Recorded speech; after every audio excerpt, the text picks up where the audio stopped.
Welcome to the Health Fix podcast, where health junkies get their weekly fix of tips, tools, and techniques to have limitless energy, sharp minds, and fit physiques for life.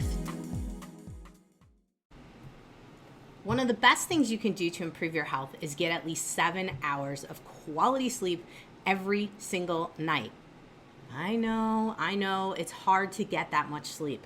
Your mind keeps you awake, you're thinking about things, you get uncomfortable, you wake up early, and you just can't fall asleep again. There are hundreds of reasons why you can't get 7 hours of quality sleep every single night, and I've probably at least told you 100. But hey, listen, it's super important because your body heals itself when you sleep. And if you're not getting enough quality sleep, you're increasing your risk of disease and making it harder to lose weight. Yes. Wait, would you like to know an easy way to get more quality sleep every night? Make sure you're getting enough magnesium. Believe it or not, around 75% of people don't have enough of it, which helps explain why so many people have sleep problems. Unfortunately, most magnesium supplements are not full spectrum, so they won't fix your magnesium deficiency or help you sleep better. There are actually 7 unique forms of magnesium, and you must get all of them if you want to experience its calming, sleep-enhancing effects. That's why I recommend Magnesium Breakthrough by Bioptimizers. Simply take 2 capsules before you go to bed, and you will be amazed by how much better you sleep and how much more rested you feel when you wake up. For an exclusive offer for my listeners of the Health Fix podcast, you guys want to go over to www.magbreakthrough.com/healthfix. And you can save up to 42%. Yes, that's right, 42% savings on Magnesium Breakthrough when you go to www.magbreakthrough.com/healthfix. Hey Health Junkies, on this episode of the Health Fix podcast, I have Hope Pedraza on again. This is part 2 of a 2-part series. In our last conversation, Hope and I were talking about the concept of finding your human design. Now, if you haven't heard of it, it is a more or less complex system that helps you to figure out why you behave the way you do in certain situations, but also why you gravitate more towards a particular diet, fitness program, and what's going to help you to stick with something. So that's the secret on it. Now, before you jump into this podcast, if you're curious about human design, you want to know what yours is, Hope goes through all of them. So go to myhumandesign.com, go figure out what yours is. It's free. You do have to give up an email, but hey, let's figure it out first so that you can follow along as you go through this podcast. Now, it's not required. You can learn all the different human design types and see which one you resonate with and go from there too. So, Hope, like I mentioned before, she is the owner of Imbalance of Fitness company that is a franchise, and it's highly focused on Pilates. She is a functional nutrition practitioner. She is also a holistic nutritionist. So she's got a ton of background in similar things to me. And so I find it really fascinating talking with her about the ins and outs of the psyche, the human psyche in particular, and what programs can help us get the most bang for our buck, because you'll find probably if you're listening to this at this point that there's maybe been things that you've jumped into and you're like, man, this does not fit my personality. And that's okay. You don't have to fit into a perfect box. Now you can know a little bit more about yourself so that you can find things that resonate with you better. So let's jump into part 2 with Hope Pedraza. Hey, Health Junkies, I have Hope Pedraza on again, and today we're going to be talking about human design, which is a concept that some people might be familiar with, but I haven't talked about it on the podcast, so I think it's something we should definitely jump into. So Hope, welcome to the Health Fix podcast again. Yes, thanks so much for having me again, Janine. So human design, let's talk about what it is and how it can help us with making health choices, but also in the realm of maybe why we do certain things and why we don't do other things, and what, why this is useful. Mm-hmm. Yeah.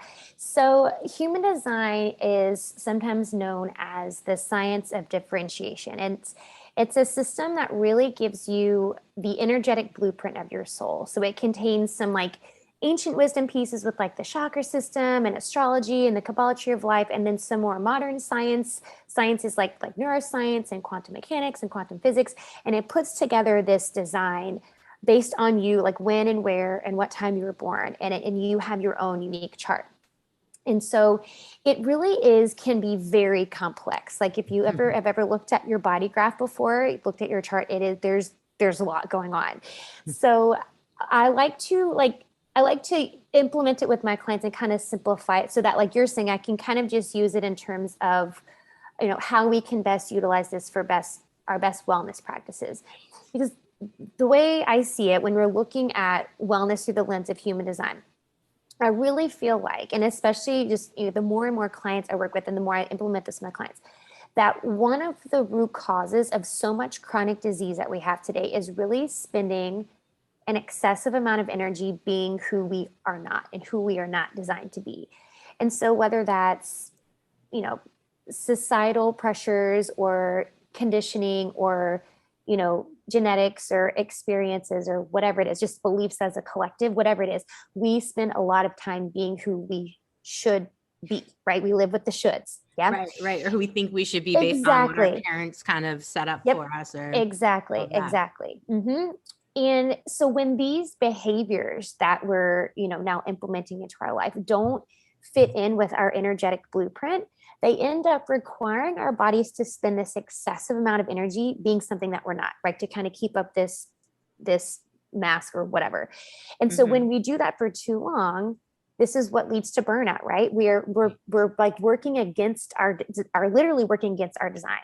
So it's when we start meeting resistance and we start feeling burnout, and our body starts to run down because we're spending all this excessive amount of energy being something that we're not. And so I see it as human design really helps us understand our unique energy, how we are designed, how we are to best make decisions, how we best interact with the world around us and with people around us, how we best interact with other energetic types, because we're all different.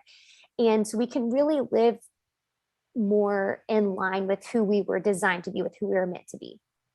Makes sense. It makes sense. And it makes sense in terms of how we would approach things like fitness or things like health programs and things of that nature. Because being a doc and much like you in helping folks in this realm of online health and things of that nature, I mean, we get into deeper realms than your average medical provider is going to get into with you, and also really unwiring some of the things that you've created in your head, these stories that you think you have to follow.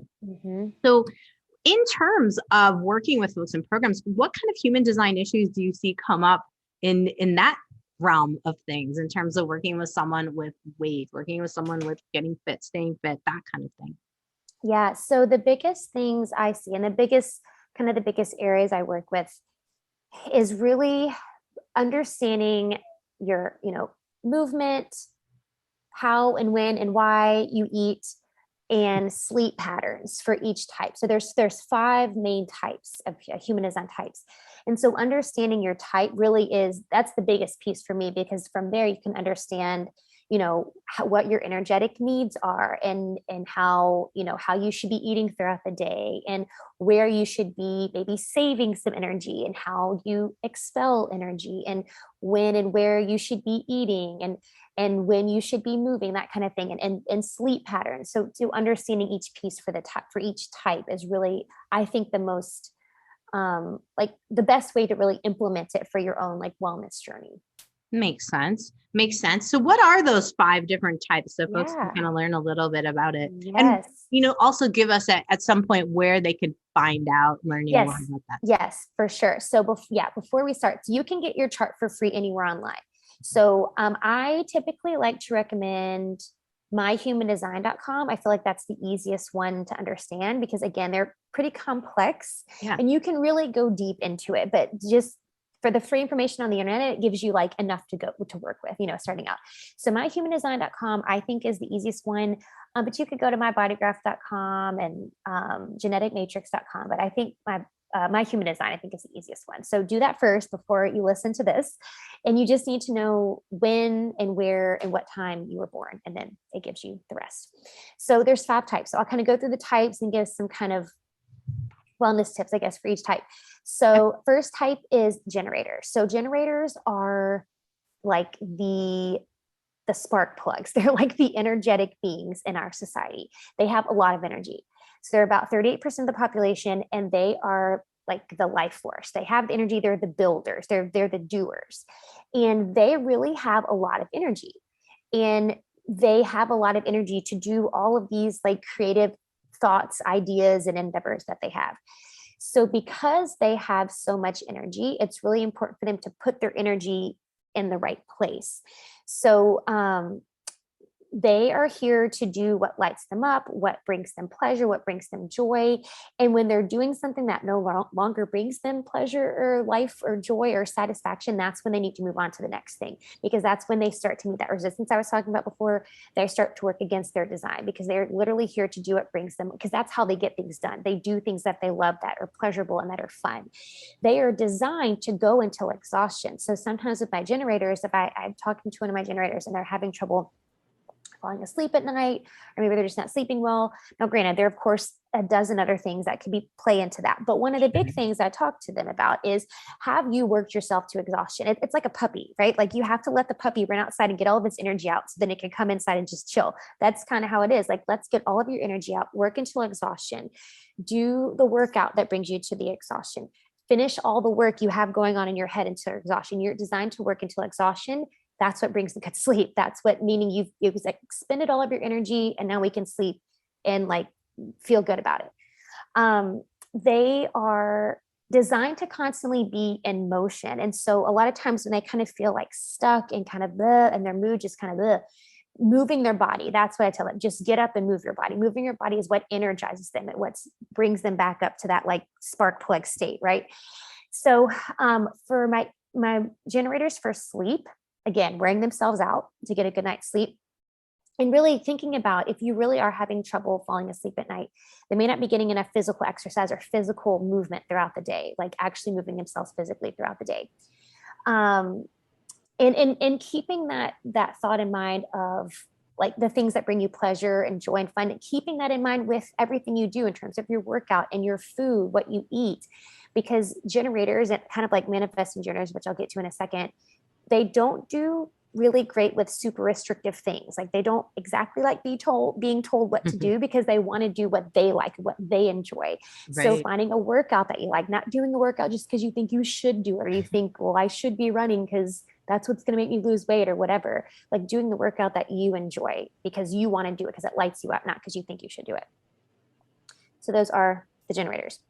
Nice. So next is manifestors, much smaller percent of the population, only about 9% of the population. And while the generators are like the doers, the manifestors are like the visionaries. They're the ones that come up with the ideas, and then the generators go do the idea. So manifestors have a much different energetic needs than generators. They have a very unique way of doing things and seeing things, but they're really good. They're like solution-oriented people. Like they're good at coming up with solutions to things. They are sometimes misunderstood because they kind of have these energetic waves. So they don't have that like consistent energy that generators have. And that's something that I have to really work with my manifestors on, to be okay with being able to like work in those energetic waves. Because there can be, again, I was talking about like societal pressure earlier and like conditioning. That can be something that manifestors really have to work through, is working through that conditioning. Like I always need to be doing, always need to be working. I should have an idea. I should be doing the next thing. And that's not really how you were designed to work. You're designed to work in these phases. So they could be in an action phase. When you're in this action phase, it's this kind of doing phase. So your caloric needs and your workout needs are going to be different. Maybe eating more high calorie foods keeps that energy up. Maybe doing more like faster, high intensity workouts can keep that energy up. Then you might be in more of a like resting phase. Like you've done the thing and now your body needs to take a rest, and your brain and your energy needs to take a rest. More like cooling and light foods, more like maybe slower workouts, more something like maybe yoga or walking, something a little less intense, can be really supportive to your energetic needs when you're in that phase. And then allowing yourself to rest when you need rest, And sleep for manifestors is going to be different than generators because manifestors need time to disconnect and discharge from the day, as will a couple other types that I'll talk about. So finding something to do to discharge, whether it's, you know, reading a book, meditating, journaling, maybe it's just watching mindless TV, whatever you need to do to kind of discharge from the day, kind of let go of people's energy that you've taken on throughout the day. It's going to be really important for them to get like good quality sleep. For my manifestors and really projectors and reflectors that I'll get to, if you are in a relationship with a generator, a manifesting generator, sometimes just sleeping in the same bed as them can be exhausting, like just feeding off the energy, because manifesting generators and generators, they're just, I mean, they're like the Energizer Bunny. So sometimes sleeping alone, if you're feeling like I am, like feeling like the energy is palpable here, sleeping alone can be supportive if that is something that you can do, just to be able to kind of discharge and really hone in on like your energy. So the manifestors really should go to bed before they're exhausted. If you've worked to the point of exhaustion, you've gone too far. So my manifestors really do have to really be mindful and careful with their energy and not like doing too much, like knowing their limits are, setting boundaries and limits on, and that could be work, any kind of work. That could be their workouts, like actually physical exercise. It could be like their work that they do like for their job or their career, but just really honing in on protecting their energy and allowing their food choices and their workout choices to support like what their energetic needs are and what phase that they're in. So those are manifestors. So manifesting generators are kind of a combination of the two. Manifesting generators, similar to generators, because they're more generator than they are manifestor, but they are like the Energizer Bunny, but like even more so than generators. They have like this intense amount of energy 24/7. And they're about a third of the population. They are the creatives. They are here to do things that nobody else is here to do. They come up with their own ways of doing things. They come up with unique ways of doing things that no one else can think of. They are here to multitask. And some conditioning that manifesting generators really have to get past is that they can't do it all. And I'm a manifesting generator, so I say this from experience because I things I've had to like decondition within myself is thinking I have like I'm so multi-passionate, like I want to do all these things, and I have like my head's going in 24 different directions. And I know for a long time before I like really got into human design, I'm like, no, like just focus on these things, like just, you know, let's focus here and hone in. But no, like as a manifesting generator, you are literally here to do it all. Like that's what you're here to do. You are here to be multi-passionate. You're here to multitask. You're here to do it all. And it's okay to feel like your head's going in 24 directions because that's what lights you up. Be doing lots of different things and putting your energy in different directions. That's what lights you up. So because manifesting generators have so much energy, their caloric needs are actually a lot different than pretty much any other type. And so this is also some deconditioning that might have to happen because say you're in a relationship with like a projector, which I'll get to in a second, which have much lower caloric needs because their energy is completely different than a manifesting generator. So the thought that like, well, I'm eating too much, like my partner is like, you know, eating like a bird, but I'm still hungry. Like I still want to eat, you know? So you really do require more high caloric foods. You have higher caloric needs, eating regularly throughout the day, eating foods that energize you, eating foods that excite you, kind of like generators. You're here to do things that excite you and bring you joy. The other thing with manifesting generators are because their brain kind of goes in all these different directions, they're here to do things in phases. And that can be across the board at anything. Think about like exercise, for example. So maybe as a manifesting generator, you get super psyched about running. So you have this running phase, so you get tired of that. And then you try CrossFit, and then you have a CrossFit phase. And you get tired of that. And then you try strength training. I'm just going to weight lift. And you get tired of that. So they have these phases and they work in phases. So the world, the society might be like, you know, you're super flaky, like just pick something and stick with it. But as a manifesting generator, that's not what we're here designed to do. Like we're here to do the things that we like in the moment. And then we move on to the next thing. And there's nothing wrong with that. The same thing with food. Manifesting generators do not do well with super structured diets. So if you're a manifesting generator, like beating yourself up because you can't stick to the diet, it's just not your thing. Like it's giving yourself more flexibility and more freedom to kind of live outside of the box, because that's kind of what I always see manifesting generators like. We're here to live outside of the box. Being put in a box is not a manifesting generator's idea of like a good time. So keeping that in mind too with how you eat and eating in phases. Maybe you do keto for a month, but then maybe next month you want to do the Mediterranean diet, like keeping that in mind, where it's like, it's okay to jump to the next thing when you get tired of doing something, doing what lights you at the moment, what brings you joy. And similar to generators, they are meant to go until exhaustion, get all of the energy out, get everything out before you go to bed so that you can sleep knowing that you've expended all of your energy. So that are my manifesting generators. Do you know what type you are? I knew you were going to ask me that. And then I was like, of course I forgot and hadn't done it before the podcast. So I think I'm a generator. It seems to me that sounds like that. Sounds like you. Yeah. I'd be interested to know. Okay. So the next type, two more types. The next type is projectors. So projectors are about 22% of the population, and they are very unique. So when you look at your chart, and you'll see there's a bunch of different shapes going around the chart. Most of them are correlated to one of the chakras, if you're familiar with the chakra system, but there's a couple that kind of split off. But you'll see in your chart, they're either colored in or they're white. So the ones that are white are undefined or open centers, meaning that you're more susceptible to like outside conditioning. It's not a good or a bad thing. It's just how you're designed. So with projector, they have a lot more open centers. So they tend to take in people's energy a lot more than the other types because they have so many open. And same with reflectors that I'll get to in a second. So they're very open. So it does leave them vulnerable to this conditioning. And that it can go one way or the other. They can kind of lose the sense of like who they are, right? Kind of because they're taking on other people's energy and other people's opinions and other people's thoughts about things. But it also is nice because it helps them to be able to like pick and choose, right? They get all of this energy coming in from other people, and they're able to kind of pick and choose like what their energy really is.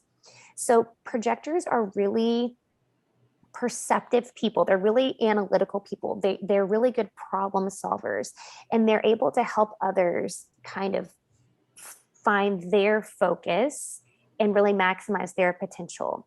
So they have this capacity to kind of look at the big picture and then kind of solve the problem from there. Did you find out what your type is? I did. Yeah. I quick looked because I wanted to see, like, I'm like, I know I have it somewhere. I am a manifesting generator. You are. Yes, you're with me. Love it. Yes. I love it. So you were close. Then. I remember generator something, but yes, I found it, manifesting generator. Yes. That makes sense.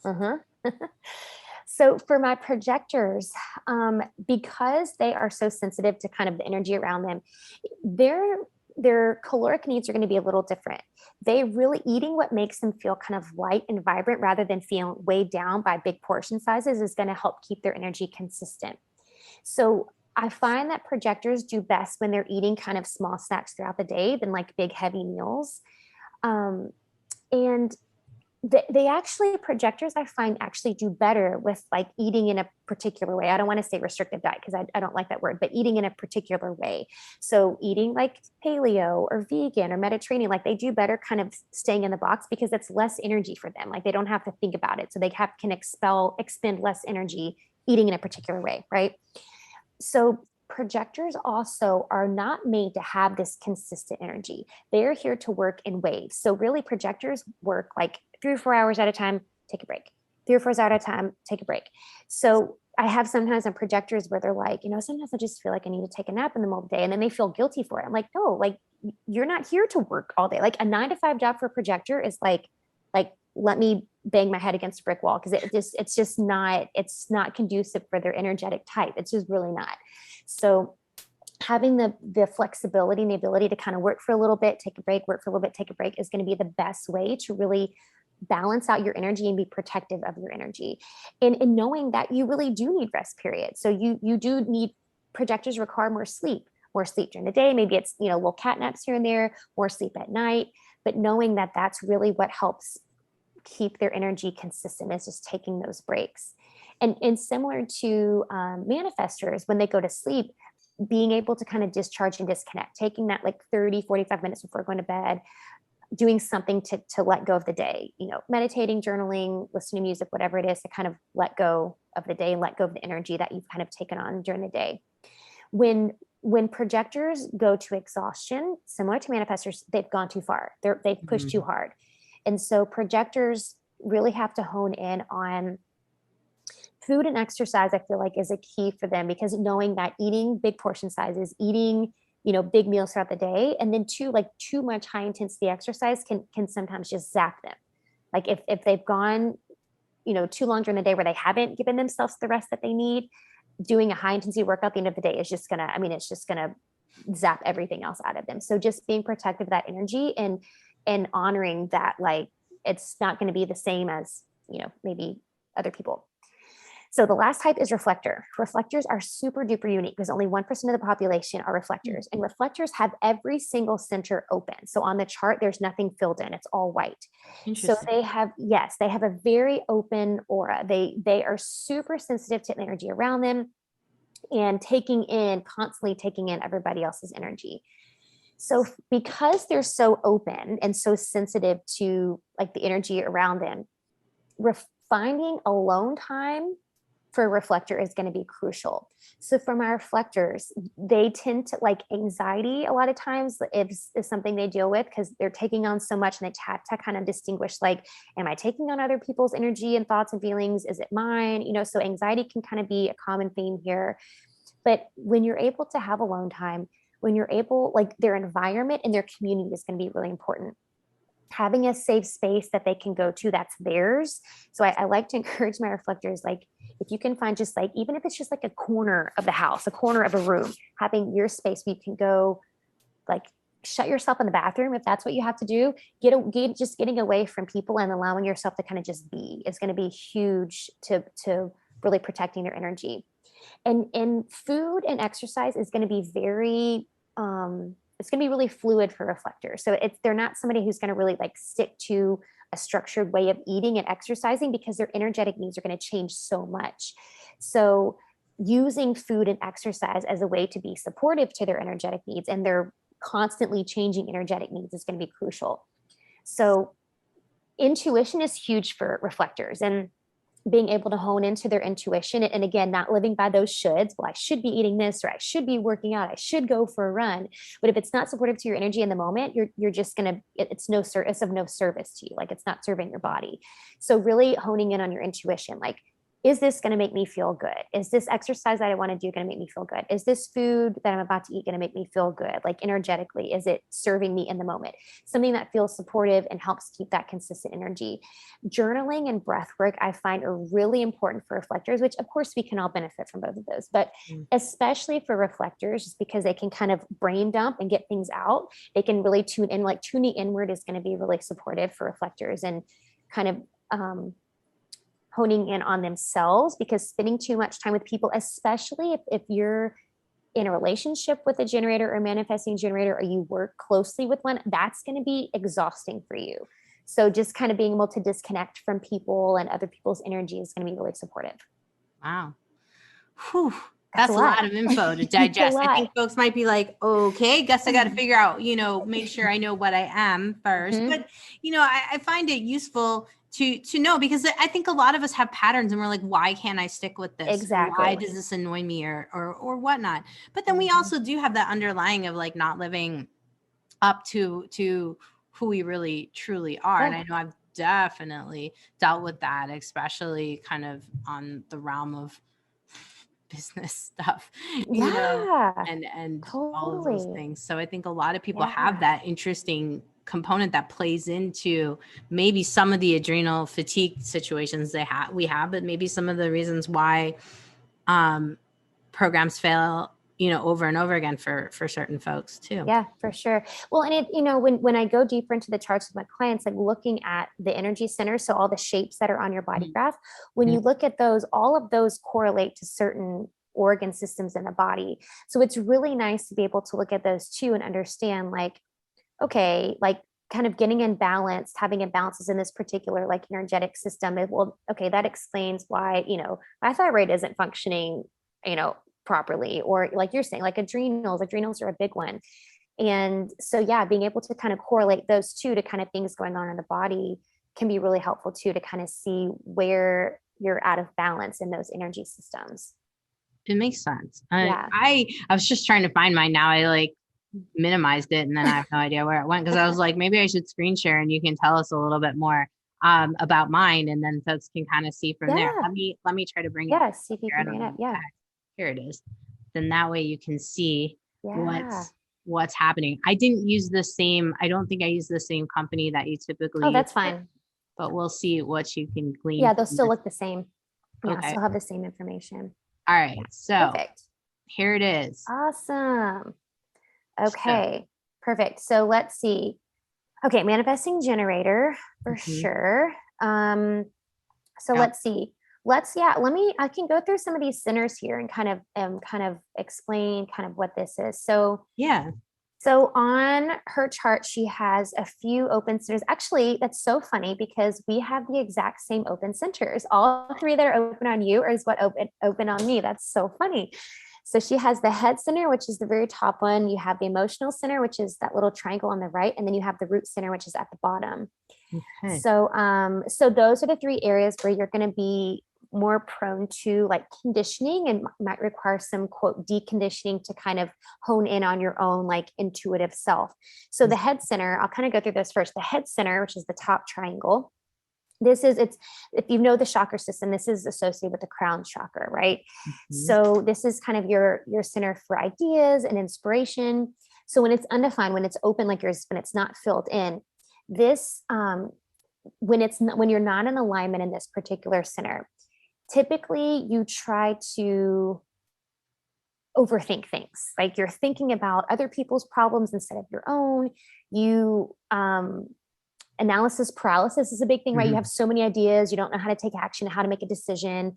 Anxiety, headaches, brain fog, overwhelm, all of these are like really common when we're out of alignment in this particular center. Because when we're in alignment in this center, you know what it takes to kind of clear the mental pressure. Working out to clear mental pressure is a great way to kind of get yourself back in alignment in this particular center because you can kind of clear out the fog. Yeah. In taking time to make decisions rather than trying to like make decisions too quick and you're like thinking about other things, too many things at once. So taking the time you need to like tune into your intuition to make decisions. So this particular center is associated with your pineal gland. So a Mhm. lot of times when you're having like sleep issues, circadian rhythm issues, sleep stuff going on, a lot of times there's some imbalances. There's some you're not in alignment in this particular center. And a lot of times it has to do with that you're overthinking things, you're thinking about other people's problems, and you're not allowing yourself to kind of live in alignment and let go of that mental pressure. Wow. Wow. So does that make sense for you? Yeah. Oh, for Yeah. sure. For sure. Fits me to the T. Folks, just so those of you who are listening audio only and not seeing this, you can see this over at YouTube. You can go to my podcast at drjkraussnd.com as well for the notes on this. But my head chakra is open. It's white, as she was saying. Mm-hmm. And then now my other chakras there, I've got all kinds of other, the green triangle thing going on. I have Yep. not had this explained to me, so I don't even know what. Yes. So the next one underneath that is your ajna center, the triangle that's right underneath your head. Mhm. And this is the center for like mental processing. So this is where you kind of conceptualize ideas, your beliefs, your opinions, your perspective on things. That's where this center is. And so you're defined. So meaning that it's easier for you to kind of hone in on your own intuitive sense of self in this particular place. So when you're in alignment in this center, you're able to like have your own opinions and perspectives on things. You can be intentional about your perspectives on things and share your opinions when you know it's going to be of value to others rather than just sharing your opinions just to hear yourself talk. Like when you know it's of value for people, educating and teaching, you have creative ways of thinking about things and you know that it's the way you look at things is going to support other people. So that's when you share your opinion. So a lot of times when this center is defined, you're good at teaching and instructing and educating people. And you can do that in like a really supportive way. So the one underneath that, the little square that's in the center there, that's your throat center. This one is a really powerful center. This is like your center for manifestation, your projected voice from the center. And a lot of times when we're out of alignment in the center, it can show up as like respiratory issues and sore throats and coughs and that kind of thing, because we're not allowing that our authentic self to really come through to speak our truth, right? So yours is defined, meaning that you're able to kind of hone in on that a little bit more. So you are comfortable being seen and being heard when you're in alignment in this particular center, you can really speak your truth in a really supportive way. So when we're out of alignment in this center and it's defined, you sometimes can kind of hide your sense of self and like speaking your truth, but for fear of being too much, or, you know, speaking, you know, making other people feel a certain way. And it could also be the opposite, where you just dominate the conversation just to hear yourself talk, right? So kind of go both ways. But this center is associated with your thyroid and metabolism. And so a lot of times when you're out of balance in like the throat chakra, it can kind of manifest itself that way in the body, just in terms of metabolism, thyroid, things going on with that organ system there. So yeah, that's your throat center. So right under that is, there's a little like upset, or I guess it's like a diamond. So there's a little diamond, and that's your G center, and it's associated with your heart chakra. And this is like your sense of self, like the sense of who you are. And because yours is defined, you were able to hone in on that true sense of self. You're able to kind of be yourself unapologetically. You have this very defined sense of self. You know who you are. You're able to be who you are. And when you're in alignment in that center, you feel, you know, you're proud and you're confident. There's no shame trying to hide who you are. That's like you own that kind of sense of self. Nice. And it is, because it's associated with the heart chakra, it's associated with like the blood and kind of like that life force of the body. And that's like your heart, like your sense of self, who you are. Nice. Yeah. So next to that, or kind of down from that, there's like a little triangle. So if you're listening, it's like the triangle to the right of that diamond, and that's your ego center. Mm-hmm. And this is your like your center for desire and willpower. So yours is defined, which I find can be really supportive, because you have this consistent sense of willpower. If it's open, it's not filled in, you really lack that willpower. And I find a lot of times when people have that center undefined, the ego center undefined, it's such a challenge to get them to stick to a protocol, right? To stick to a structured like way of doing things, because they just don't have that consistent willpower. It just takes a different approach. So you have this consistent willpower. You have this consistent sense of like setting boundaries and keeping promises to yourself and other people, and having just that steady willpower. Cool. So the center down from that. So if you're looking at your own chart, you're going to the right, and there's like a little sideways triangle. So hers is open, and this is your emotional center. This one I find a lot of times is the most powerful center. We go a lot from our emotions, right? And our emotions are literally chemicals in the body, right? We store emotions as chemicals in the body. And so many times we get out of alignment in this center, and it just shows up as just toxicity in the body, right? It's hard for us to get rid of it, because they are literal chemicals that your emotions are making in the body. And strangely enough, this center is actually associated with your detox organs, like your kidney and your bladder and your pancreas. And so I feel like there's no coincidence there. Like there's a reason that it's associated with those particular organs. But this particular center, it's your emotional center. It's how you deal and process and show your emotions. So because yours is undefined, it's open. You may have heard this before, maybe you've told yourself, but you see people that have this open sometimes can be labeled as emotional people. And you are able to pick up and really amplify other people's emotions. So you're able to kind of pick up people who are like empaths, typically have this center open, because they can kind of read people's emotion and feel other people's emotions really easily. But I think the cool thing about it is that you're really here to experience the true range of emotions, like the true range of emotional possibility. You're here to experience all of it. And I think a lot of times when we get out of balance in this particular center, we're stifling that. And that is when you're out of alignment, you're, suppressing your emotions. You're not allowing yourself to feel the emotions, the good, the bad, all of it. You hold those in. And that's when, and that's when we start to see disease creep up in the body, when we're not allowing ourselves to feel those emotions and to process those emotions. They literally, chemicals get stuck in the body. It's true. It's true. Yeah, it totally fits me, you guys, what she's saying.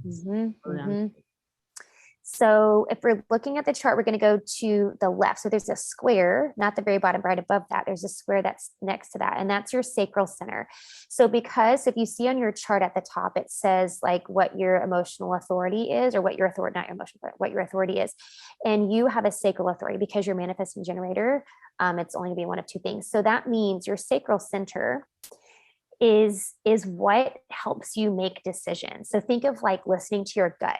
That's what you're telling yourself when you're making decisions. You're listening to your sacral center. Your sacral center is your center for creativity, for life force, for pleasure. It's also associated with your sexual organs, but it's where when you're listening to your gut, that's where it's going. It's coming from your sacral center. So think of your sacral chakra. Mm-hmm. So whenever you're making decisions, your decisions are going to be a gut feeling. Like people make decisions in different ways, but when you're making it, you want to feel it in your gut. Is my gut saying yes? Is my gut saying no? And it should be clear. If you're overthinking things, this is us getting out of alignment per your design when you start to overthink things, because your sacral decision it's a hell yes or hell no. Like it's one or the other, and it comes fast.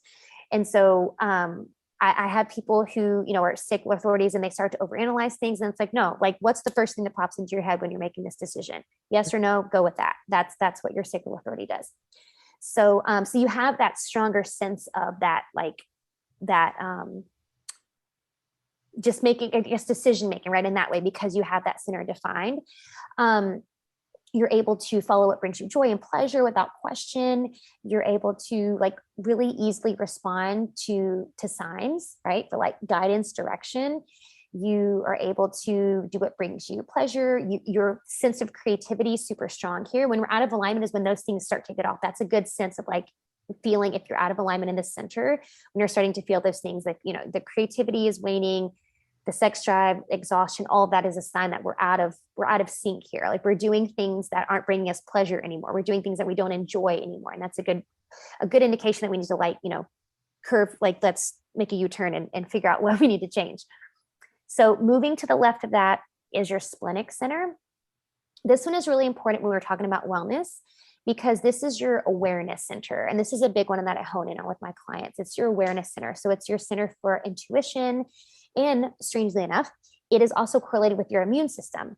And so it's associated with your lymphatic system. And so our intuition, our immune system, our wellness, like all of that really is so interconnected.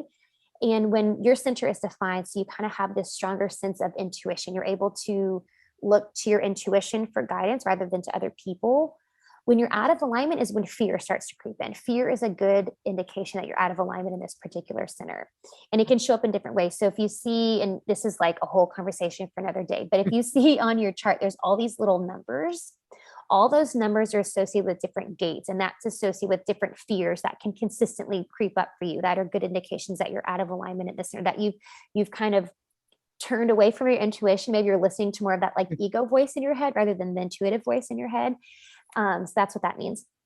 And at the very bottom here is your root. So yours is open, your root center, and mine is too.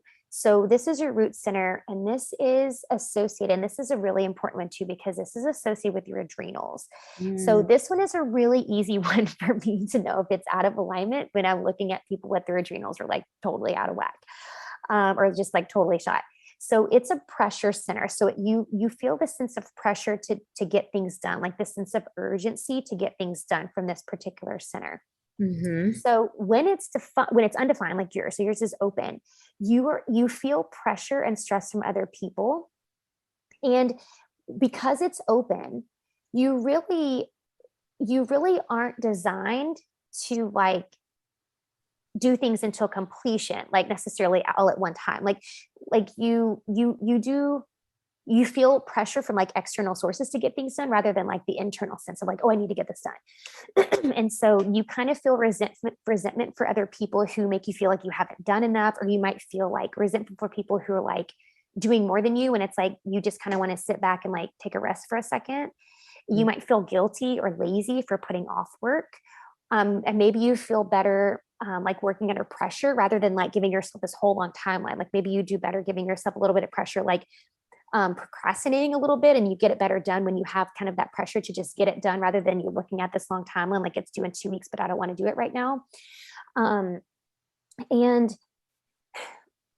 because the center is associated with your adrenals, there's like this stamina piece to it, right? And when you keep going and keep going when you're not meant to keep going, for you, you're not, because you have the center open, that's when you can start to feel that like your adrenals really wearing out. You feel that adrenal fatigue really sets in when we're looking at the center, and like feeling that pressure to like keep things going when you shouldn't. Makes sense. Mm-hmm. Makes sense. Yeah, definitely fits me. Fits me. Fits me. It's you.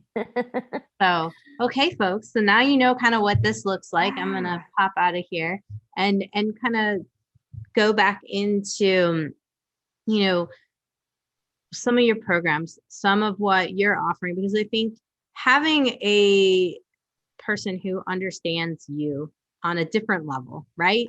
They get you, but and maybe you've never met them because you're doing online programs. It's sometimes different to interact with folks. But when we have information like the human design, it really does help us to have more insight and be able to navigate all of the intricacies that happen when we're trying to figure out someone and how to motivate them best.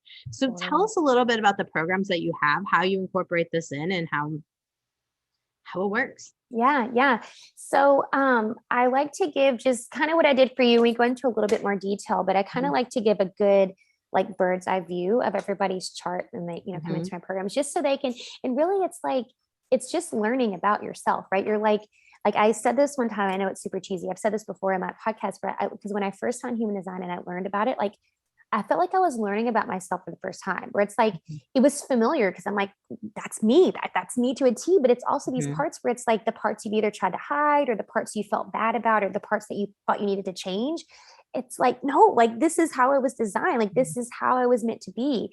And so I really value that piece too, and allowing my clients to like learn about themselves sometimes for the first time, and understanding like why they do the things they do, why they make the decisions they do, like why they operate the way they do, right? And it really is, it allows them to approach things from a different perspective, and approach like the healing process for their body from a different perspective when they're understanding like why they're doing what they're doing. So I think that's the big piece, is just, it's just that awareness piece. It's an awareness tool, essentially, is what it is. It's just that, it's just another awareness tool.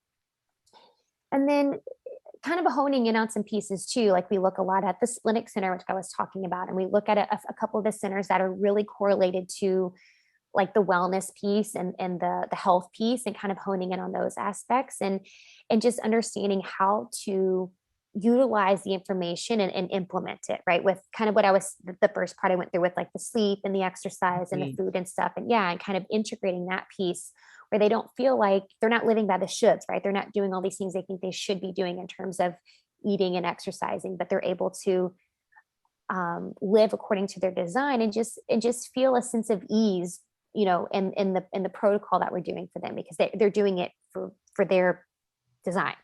Right. No, I think the more we learn about ourselves, the more we can make sustainable change. Totally. One of the things that bugs me the most about healthcare industry is we do things very fragmented, but we also do it on a level of like, oh, I'm going on a detox, and then I just go right back to my regular self, or I'm going to lose weight, or I'm going to do this, I'm going to do that, but then we go right back to ourselves. And I think it's important to know a little bit more about how to work with yourself versus against yourself. Exactly. That's exactly it. Yep. That's exactly it. So tell us a little bit about how you're working with folks right now. I know that we had talked last time when you were on about kind of the hybrid situation. Do you have any current programs going on that folks can learn about? And then of course, tell us where to find you, all of that too. Yeah. So all my programs are ongoing. And so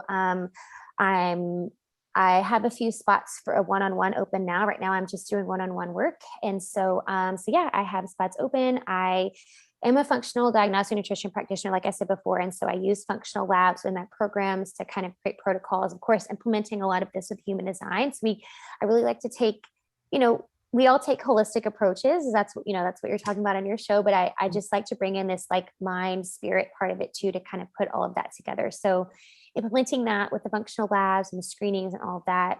So I do have open enrollment for all of my programs open now. People can find me on Instagram. I'm at the Hope Pedraza. I have a podcast, Hopeful and Wholesome. And then I also have a free Facebook group. It's Live Wholesome and Healthy. And it's just all things functional nutrition, functional wellness, and then some human design sprinkled in. Nice. Nice. And what kind of labs do you tend to do? I think a lot of folks, they've heard me geek out about different labs over time. What kind of labs are you into? What do you do? Yes, I love all the labs. I typically have three main ones that I do. So for pretty much for all of my clients, I'm doing the Dutch, I'm doing the GI mapping, and I'm doing the HTMA, which is the hair tissue and mineral analysis. Mhm. Those are like kind of like my foundational labs. And then depending on the person, I might do a blood chemistry. I might do organic acids test, just kind of depending on what they're dealing with. But those three are kind of like my foundational pieces that I always do: the Dutch, the Okay. GI map, and the HTMA. Okay. Nice. Mhm. Nice. Yeah. I think a lot of people have heard definitely the Dutch, the GI map. I haven't talked about the hair and tissue Yeah. as much, but I think, over time they've probably heard it from somewhere and Yeah. got some info. Well, thank you so much, Hope, for coming on and talking about the human design. I think for a lot of people, they are wondering, well, what is this stuff? And now I'm glad I could pull mine up so that they could get Yes, a me little sense too. of it. So hopefully, Yeah. folks, if you didn't get a chance to get your human design done, get it, re-listen to this podcast, and then you'll have That's a right. heck of a lot more info and background. Now, are there any resources folks can look at for human design for more information that you would recommend for them to go towards to? Yeah, totally. So my human design that I mentioned before, she has Mhm. a ton of resources there, and there's a lot of free information she gives, and you can pay for extra information if you want extra, but she also has an app that you can download on your phone. It gives you like little daily things, but it's just another great tool just to learn more about yourself, and it's a free app, so that's a cool way to learn more too. Absolutely. Yeah. Wow. Good stuff here. Thank you Yeah. so much, Hope. I appreciate it. Thank you Thank, again. thank you. Hey, Health Junkies, if you liked this podcast and want to know more about human design that Hope and I have been talking all about, you want to listen to the next podcast because I decided to make this the 2-part series. So stay tuned for next week when you can listen to part 2 of my interview with Hope talking all about human design. All right, we'll see you next time. Hey, fellow health junkie, thanks for listening to the Health Fix podcast. If you enjoyed tuning in, please help support me to get the word out about the podcast. Subscribe, rate, and review, and just get that word out. Thanks again for listening.